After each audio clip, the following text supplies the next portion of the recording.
ఇసుకను అక్రమంగా తరలిస్తున్న లారీలపై గాజువాక తహసీల్దార్ కార్యాలయం సిబ్బంది మెరుపు దాడులు నిర్వహించారు. గాజువాక ఆటోనగర్ పరిసర ప్రాంతాల్లో చేపట్టిన దాడుల్లో సరైన బిల్లులు, అవసరమైన పత్రాలు లేకుండా తిరుగుతున్న 4 ఇసుక లారీలను పట్టుకున్నారు. గాజువాక ఎంఆర్ఓ శ్రీవల్లి లారీలను రెవెన్యూ కార్యాలయానికి తరలించి రికార్డులను పరిశీలించారు. ప్రభుత్వం ప్రతిష్టాత్మకంగా చేపట్టిన ఉచిత ఇసుక యార్డు ప్రజల కోసం BHPV వద్ద అందుబాటులో ఉందని తహసీల్దార్ ఈ సందర్భంగా వెల్లడించారు.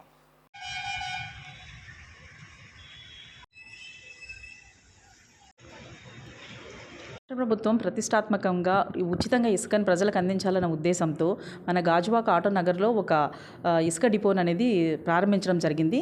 దానికి తగు విధంగా టెండర్లు అవి పిలిచి ఒకరికి ఫైనలైజ్ చేసి ఆటో నగర్లో యొక్క శాండ్ స్టాక్ పాయింట్ పెట్టడం జరిగింది. అయితే ఈ శాండ్ స్టాక్ పాయింట్ కాకుండా అక్రమంగా ఇసుకను వివిధ ప్రాంతాల నుంచి తీసుకొచ్చి ప్రాపర్ డీటెయిల్స్ లేకుండా తరలించడం అనేది జరుగుతూ ఉంది. దీనిపైన మాకు వచ్చిన కంప్లైంట్ ఆధారంగా మొన్న శనివారం రోజున కూడా ఒక ఇసుక లారీని సీజ్ చేయడం జరిగింది. వారికి సరైన డీటెయిల్స్ లేవు. ఇవ్వాల్సిన అడ్రస్, ట్రాన్స్పోర్ట్ చేయాల్సిన అడ్రస్ వేరే అయితే అది గాజువాకలో డంప్ చేయడం జరిగింది. సో ఇమ్మీడియట్గా ఆ వెహికల్ని పట్టుకొని మేము సీజ్ చేయడం జరిగింది.